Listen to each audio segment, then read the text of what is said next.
Olá, tudo bem com você? Esse é o segundo vídeo da semana Conhecendo Híbridos. É uma sequência de 3 vídeos onde eu vou passar para você todas as informações de como funciona a conversão de um carro híbrido. Como é um assunto extenso nesse segundo vídeo, nós vamos tentar ser o mais rápido possível, inclusive vou fazer alguns cortes nos vídeos que eu vou apresentar para que seja mais rápido.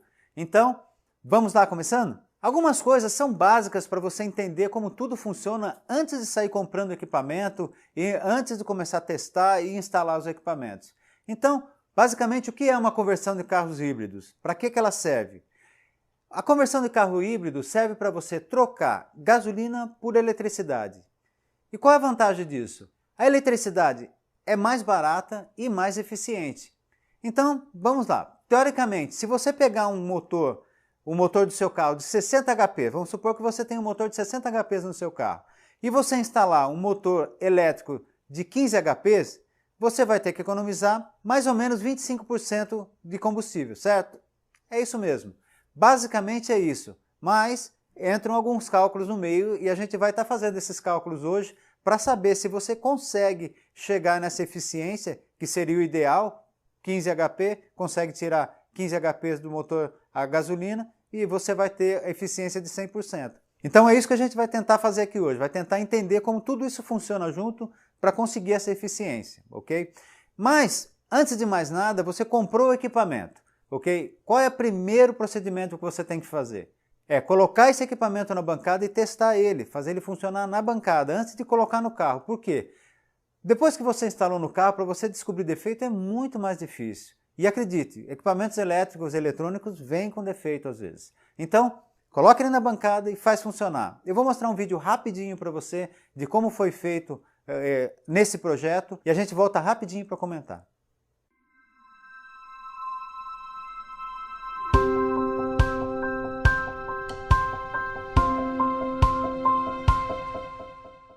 Então, como eu falei, já fiz todas as ligações e nós vamos testar agora para ver se o sistema está funcionando. Qual é a intenção disso? É realmente ver se não tem problema com fusível. Eu coloquei até o fusível aqui no lugar, que eu vou usar mesmo.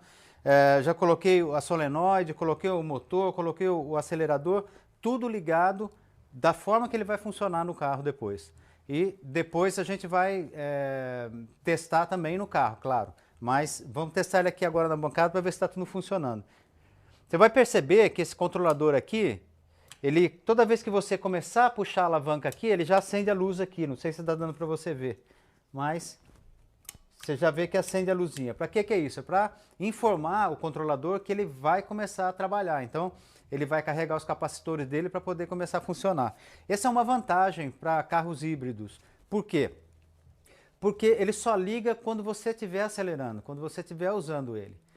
Não é diferente daquele outro que a gente mostrou, que quando você desligava ele começava a regenerar, começava a recarregar as baterias. Para carro híbrido eu não acho aquilo muito interessante, eu acho que ele vai atrapalhar só. Então esse sistema aqui para mim é o ideal e é isso que eu vou usar no Jeep agora. Tá? Então vamos acelerar aqui para ver se está funcionando. Acendeu a luz para informar e aí eu continuo acelerando. Ele começa a virar.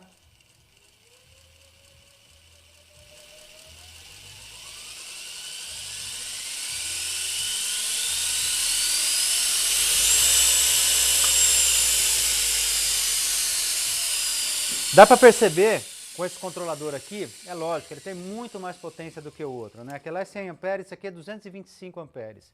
Então, libera a carga muito mais rápido, quase não consigo segurar aqui quando acelero muito rápido. Então você vê que esse controlador, a potência é diferente mesmo. Né? A grande vantagem desse controlador com relação ao outro, mais caro, mas um sistema que realmente você não vai ter problema. É um controlador com uma durabilidade muito melhor, quer dizer, e você não quer ter problema. Começar a dar muito retorno, o seu cliente pode começar a te chatear aí com reclamação e isso não é legal, não é bacana porque também a propaganda negativa é muito ruim.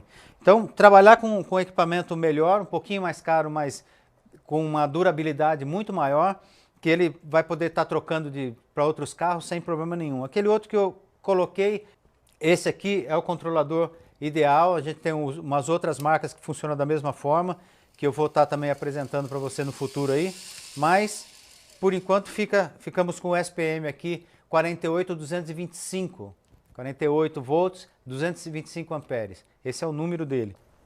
Aqui nós temos a solenoide, ela já vem com diodo, já vem com resistor, ok? Essa é a solenoide certa para esse controlador. Então eu aconselho você, quando comprar o controlador, já compra a solenoide, essa solenoide aqui, que já é certa para esse controlador, e você não vai ter problema nenhum. Tem umas solenoides aí com 12 volts de entrada, essa aqui já vem com 48 volts a 50 volts de entrada.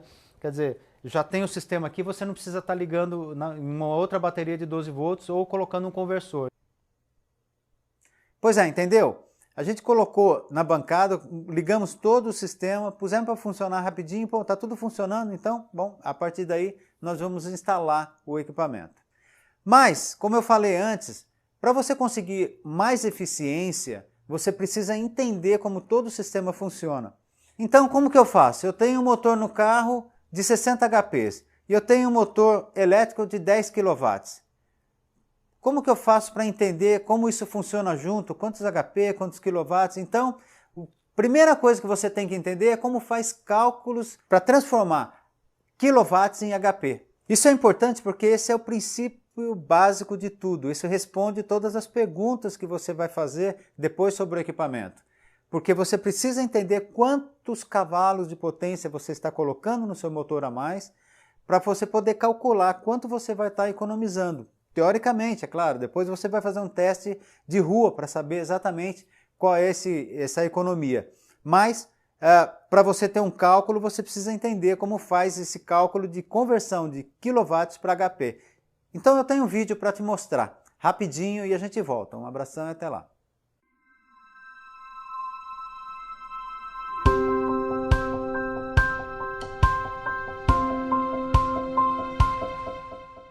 Olá, tudo bem? Aí você vai saber o HP. Como a gente faz para fazer esse cálculo? Vocês lembram aí que a gente já fez várias vezes, mas eu vou falar de novo para relembrar vocês. Basta você pegar o valor em volts e multiplicar pela amperagem do motor. Então vamos supor, vamos pegar um motor aí que a gente está mais acostumado a usar, que é o E-TEC. Vamos supor que você vai usar 48 volts com 150 amperes. Basta você multiplicar os 48 pelos 150 amperes, você vai ter a potência em quilowatts desse motor. Você substitui aqui, faz os cálculos que você vai ter o valor em HP. Aí o que você faz? Se você quiser modificar, lógico que a gente pode usar outras potências no motor. Se você colocar mais, alguns motores aceitam isso, você colocar mais voltagem com mais amperagem ou menos voltagem. Então você pode fazer até um gráfico para colocar todos esses valores. Basta você calcular e ir calculando os valores aqui. Então vamos fazer uma vez aí para a gente fixar melhor. Vamos supor que a gente tem um motor de 7,5 kW e a gente quer saber quantos HPs esse motor tem. Como eu falei, basta a gente substituir na fórmula aqui o kW pelo 7,5, multiplicar por 1000 e dividir por 746. Esse 746, gente, é o valor em watts equivalente a 1 HP. Então, 1 HP é igual a 746 kW. Aí, o que a gente faz? Fez os cálculos ali, vai dar 7.500 sobre 746. No final, nós temos 7,5 kW é igual a 10 HP. Simples assim, muito fácil, não é? Então, essa é uma das fórmulas para a gente fazer. Basta você fazer esse cálculo aqui, substituir ali e fazer. Se você quiser guardar essa fórmula aí no caderninho, ou então guardar de cabeça, dá para guardar, porque não é uma fórmula tão grande. Você guarda. Se não, faz como eu faço. Eu faço de uma forma até diferente, muito mais simples do que isso. Eu pego no site, que eu vou mostrar aqui agora para vocês. Aqui no site é muito mais fácil. Basta você chegar aqui, tá vendo aqui tem quilowatts, tem HP, você coloca o valor em quilowatts. Vamos colocar o mesmo valor que a gente tem lá? 7,5 kW. É igual a 10 HP. Dá um pouquinho mais, mas é um valor tão pequeno que é irrelevante. Então a gente acabou não colocando lá. 10 HP, 7,5 é igual a 10 HP. É isso aí, gente. Simples assim. Entendeu? É bem simples como você faz essa conversão. Então, se você tem um motor de 10 kW, você faz lá os cálculos ou então coloca lá no Google, procura um site que faz essa conversão e você já vai saber quantos quilowatts que você tem. Simples de tudo, você já vai ter teoricamente na sua cabeça como isso vai funcionar junto. Então, agora, qual que é a sequência da coisa? Então, para você transformar, para você poder colocar esse motor elétrico no seu motor a gasolina e ter uma eficiência boa, não basta você ter 15 horsepower, 15 cavalos de potência no motor, colocar lá e tudo funcionar. Você precisa entender como funcionam as polias. Porque se você colocar uma polia muito grande, você pode diminuir a força do seu motor. Se você colocar uma polia muito pequena, esse motor pode virar muito rápido e pode estragar o motor. Então, a primeira coisa que você tem que entender é que você tem que ver, qual a rotação que esse motor elétrico trabalha. Todo motor elétrico tem uma tarjeta nele que fala a rotação que ele trabalha. A partir daí, você vai começar a fazer cálculos de polia para entender ou para fazer com que tudo isso funcione junto. A polia do motor do teu carro com a polia no motor elétrico que você vai colocar. Tá? Então, esse é o cálculo mais importante de todos. Sabendo a potência do motor elétrico que você tem, você vai calcular a polia para poder fazer com que esse motor elétrico trabalhe de uma forma adequada com o motor a gasolina. Então vamos lá ver um vídeo rapidinho como faz cálculo de polia e eu volto para comentar.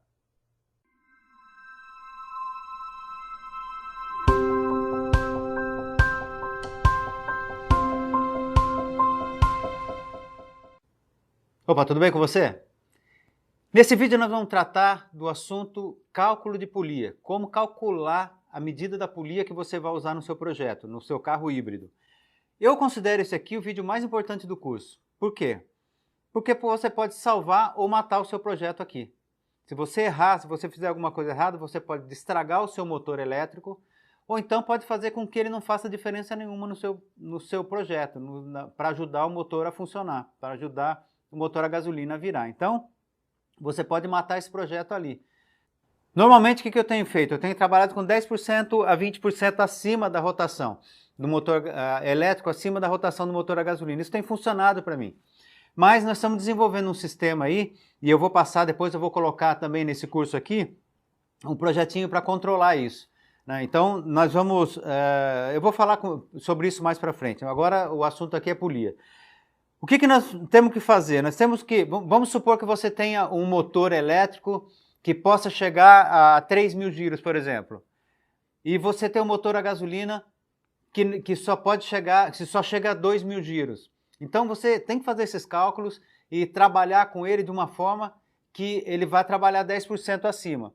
Isso é média, tá? Não adianta você pensar que você vai conseguir isso aí o tempo todo, a não ser que você tenha um sistema de mapeamento e de controle desse sistema.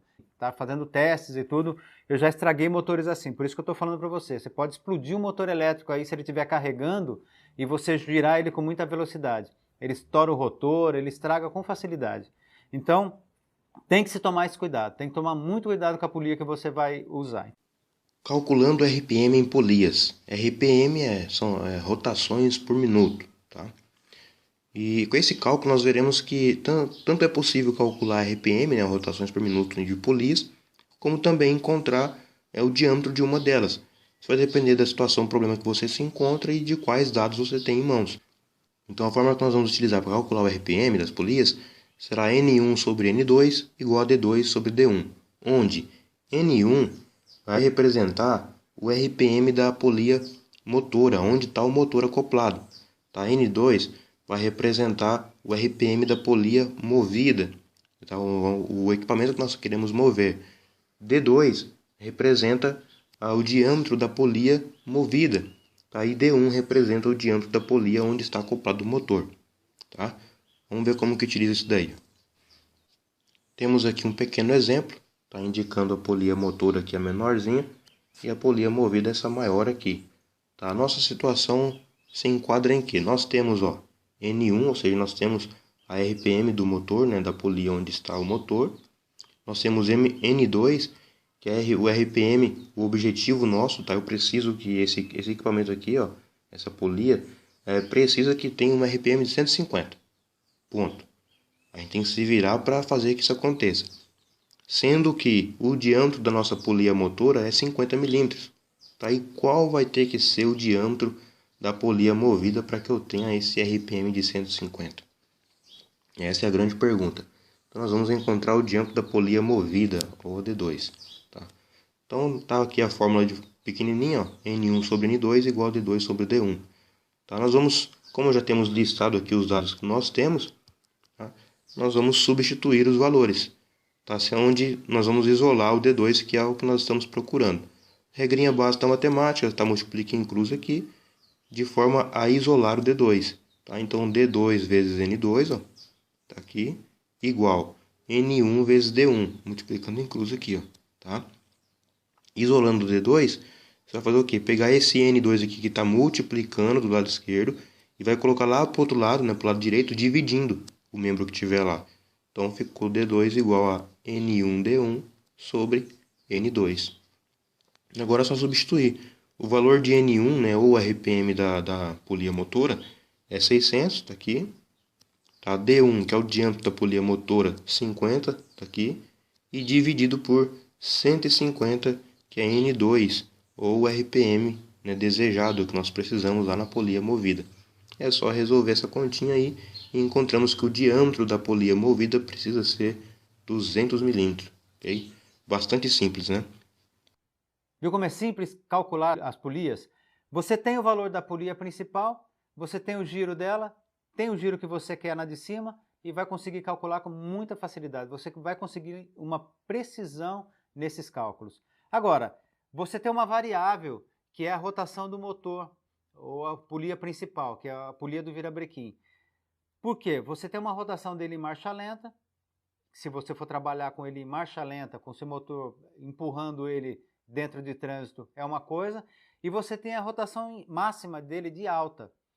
Existem carros variados aí. Esse, como eu falei, o Jeep trabalha aí até 2.500 giros, então é um carro com rotação baixa. Agora, tem Honda aí, tem carros mais modernos com 6, 7 mil giros, tem que tomar cuidado com isso. 7 mil giros, você vai trabalhar com motor E-TEC, por exemplo, que pode chegar de 3 mil a 4 mil giros, vai trabalhar com uma polia com o dobro de tamanho da polia do virabrequim. Até para converter esse carro aí é ruim, né? Com um giro muito alto. Você teria que trabalhar com um motor diferente, que tivesse menos torque em baixa e mais giro. Tudo isso nós vamos estar calculando nesse projeto aí para mostrar para você como funciona. Mas, como a gente está trabalhando com E-TEC, estamos fazendo esses cálculos com E-TEC. Então, é isso aí, a questão da polia é importante, nós vamos estar batendo nessa tecla várias vezes aí. Entendeu como é simples calcular a polia? Bom, esses cálculos que eu passei para você, tanto transformar quilowatts em HP como o cálculo de polias, é super importante. São super importantes por quê?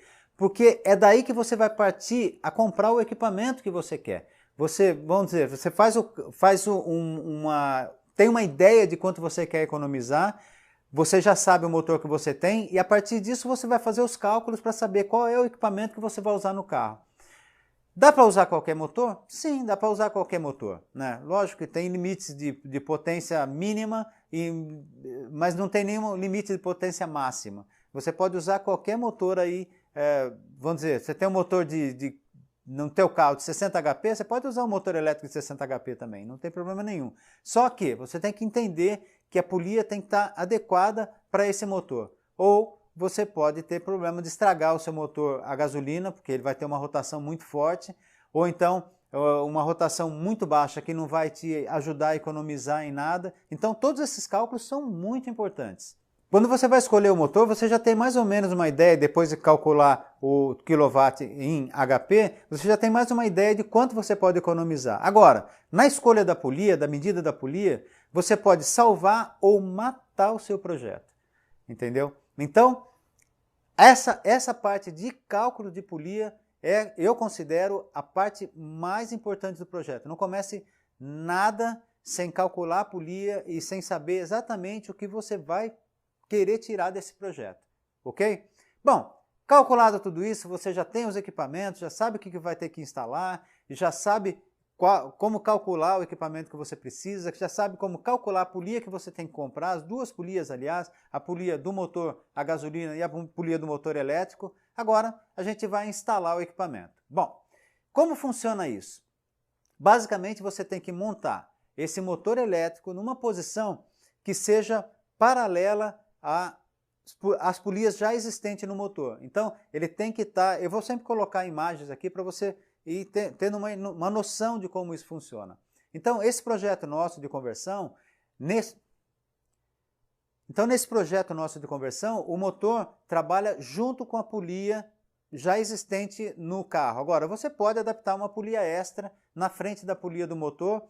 Você não vai ter que adaptar nada, não vai ter que trocar a correia original, você vai adaptar uma correia a mais no carro. Então, você vai ter que colocar o motor um pouquinho para frente, né, e colocar a polia paralela à polia de baixo, colocar uma polia a mais e colocar elas paralelas, para que trabalhem na mesma posição. Aí você coloca um tensionador e alguma forma de esticar essa correia o máximo possível. Ela tem que trabalhar bem esticada se ela não for uma correia dentada, porque existem alguns tipos de correias, né? Tem a correia micro V, que é uma correia que dá para ser usada, que a gente usou no projeto, e existe a correia dentada, que é até mais ideal para um projeto.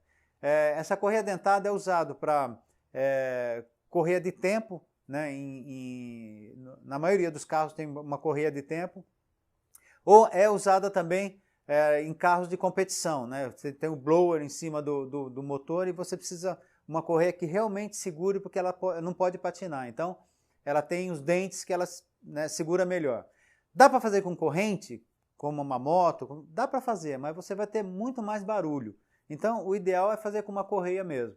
Tem correias mais largas, são vendidas, eu acho que é mais difícil encontrar no Brasil, aqui é mais fácil, porque tem muito carro de competição, então você encontra com facilidade. Agora, a polia dá para mandar fazer, sem problema nenhum. Qualquer torneiro faz uma polia dessa aí com muita facilidade, uma polia de alumínio, né? Então você projeta, dá na mão dele e depois você vai escolher a correia. Lógico, você tem que escolher a correia antes de você dar na mão dele, mas você escolhe a correia e já pede para ele fazer nas medidas que você calculou, ok? Bom, tudo calculado, equipamento comprado, já sabe o que vai instalar, já sabe quanto quer economizar. Então, vamos lá, que eu vou te mostrar agora como foi colocado o motor elétrico no Jeep que eu converti no curso de conversão de carros híbridos. Então, vou mostrar para você como foi feita a adaptação da polia ali e a adaptação do motor elétrico. Vamos lá dar uma olhada no vídeo e eu volto para comentar? Um abração e até já.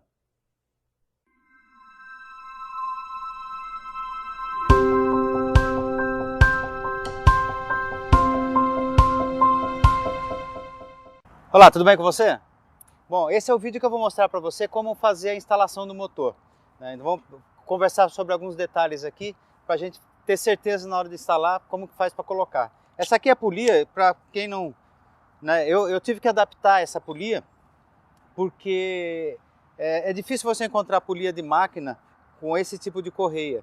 Então eu peguei uma polia de carro mesmo, peguei na medida mais ou menos que eu queria e adaptei uma polia, né, de máquina aqui na polia do carro. Cortei, né, o miolo dele e tudo, coloquei na medida direitinho e vou parafusar ele aqui dentro, tá? Então vai trabalhar dessa forma. Aí eu vou colocar na posição o motor lá, vai funcionar direitinho. Então eu vou colocar a câmera aqui perto para mostrar para você como está sendo a instalação do motor nesse carro aqui, tá? Vamos para lá então. Vou mostrar a polia aqui de novo de perto para você ver como ficou, tá? Então a polia de carro normal e eu comprei essa polia aqui de máquina, né? Eu não sei, como um adaptador de polia aqui de máquina. Então, como o miolo aqui dá certinho no motor E-TEC, vai dar para adaptar direitinho a polia aqui a polia na medida que eu precisava nesse motor aqui. Bom, o motor, então eu comprei esse suporte no eBay e já vinha pronto para o motor E-TEC mesmo. Eu vou mostrar aí para você e adaptei o suporte aqui e coloquei o motor E-TEC. Então, se eu soltar o suporte ali, ele vai correr para frente e para trás. Quando eu colocar a polia aqui, mesmo que ele ficar um pouquinho fora, eu vou poder correr com esse motor aqui para frente e para trás, para ela ficar na posição. Porque o que eu preciso aqui? Que esse motor fique paralelo, que a polia do motor fique paralelo aqui com as polias do carro, né? Porque a correia vai ter que trabalhar reta. Então, para isso que ele ficou nessa posição aqui e ele pode correr também. Dá para correr com 1 centímetro para frente ou para trás. Quer dizer, é o ideal para mim, que eu vou poder trabalhar isso aí e adaptar. Alguns motores não vai dar para ser feito assim, porque você não tem espaço. Então, você vai ter que trabalhar com a chapa reta aqui na frente, adaptar o motor na chapa. Outros vai ter que ser por cima, né? Vou mostrar aí uma variação para você. Nem sempre vai dar para ser feito assim. Esse aqui foi assim uma sorte, porque eu tinha o suporte, não tinha o ar-condicionado, então ficou muito mais fácil adaptar. Mas nem todos são tão fáceis assim. Eu tinha o problema da mangueira aqui, que essa mangueira estava passando, ela subia aqui, descia, vinha reto aqui, então eu tive que fazer a volta dela por lá, quer dizer, ficou até maior do que eu precisava, mas tá bom, é melhor, mais do que ficar muito perto aqui da correia.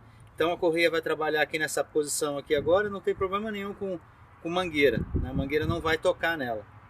Inclusive eu até que ter que puxar esse motor um pouquinho para frente para ele chegar na posição ali, então eu não vou ter problema nenhum com a mangueira. Tá bom? Então a adaptação desse aqui é isso aí, é simples mesmo. Esse aqui é bem, como eu falei, bem simples de fazer, bem fácil de fazer. E ele já está praticamente pronto aqui, só falta colocar a polia agora e acertar a posição dele, apertar e nós vamos começar a fazer fiação.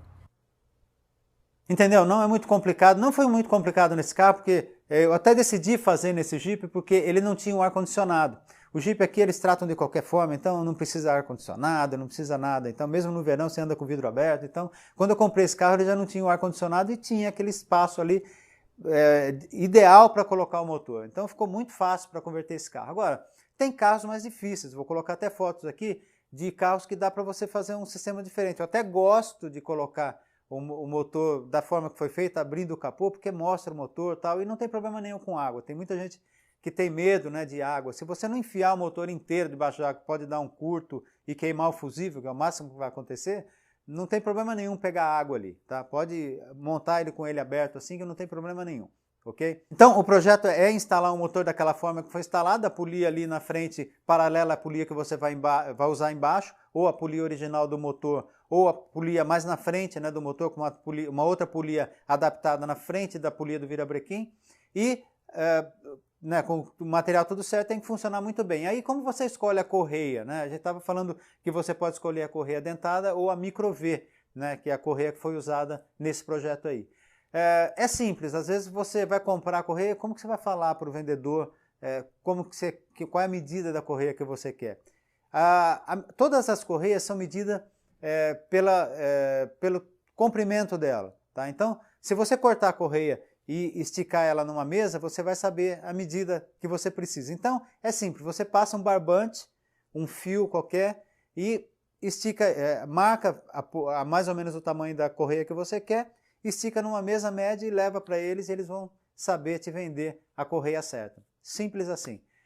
Lógico que, como aconteceu comigo também, eu medi, levei lá, não deu certo a correia, ficou um pouquinho grande, fui lá, troquei, comprei uma pouquinho menor. Então, é bom que você tenha uma loja que faça isso para você, né, sabendo que é um projeto novo, que é um projeto que a correia pode estar errada, então eles trocam para você e não tem problema nenhum. A maioria das pessoas fazem isso, né, do comércio faz isso sem problema nenhum. É isso aí. Adaptado, o motor só ligar, funcionar e sair para o teste. Mas a gente tem adaptação também do controlador. É muito importante que você entenda que o controlador tem que ser colocado numa parte que não seja perto de parte de gasolina. Eu trabalhei um pouco com conversão de gás natural, não sei se eu já falei nesses vídeos aqui, mas trabalhei com um pouco de conversão de gás natural, e a ideia básica era que nada elétrico ficasse perto dos tubos de gás, ou da parte de gasolina também. Então a mesma coisa aí,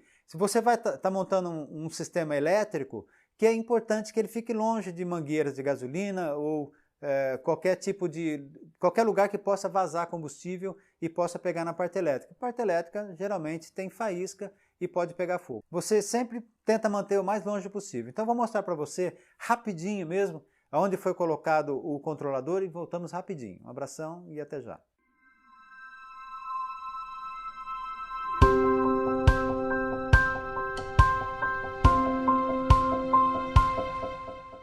Opa, tudo bem com você? Bom, eu considero esse vídeo o vídeo mais chato de todos, porque é um vídeo demorado, instalação de equipamento é uma coisa realmente complicada, mais demorado assim para fazer, mas é importante que você veja, porque você sabe mais ou menos a posição que se colocam as coisas.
Tá aí, controlador funcionando. Vamos colocar agora a correia no lugar e vamos sair para testar.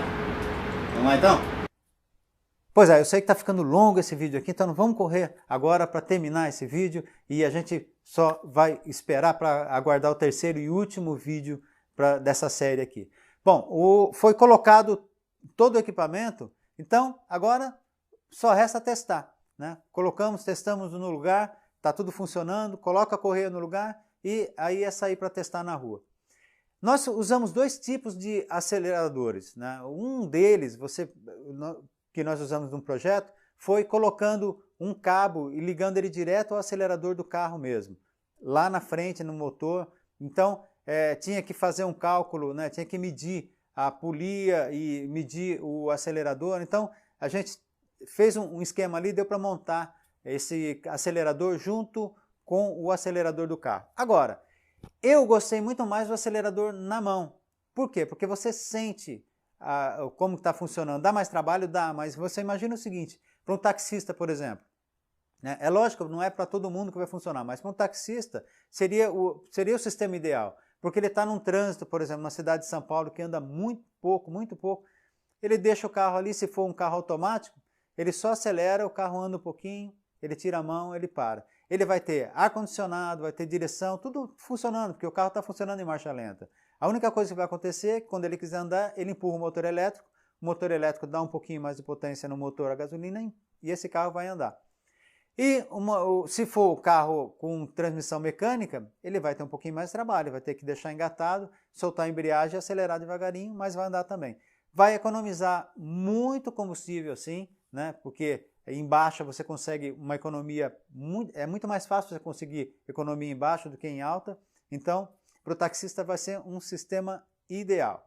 Bom, terminamos nosso projeto, colocamos tudo para funcionar, está tudo em dia, colocamos o acelerador, escolhemos o acelerador que a gente vai usar, tudo. Então, o que falta agora?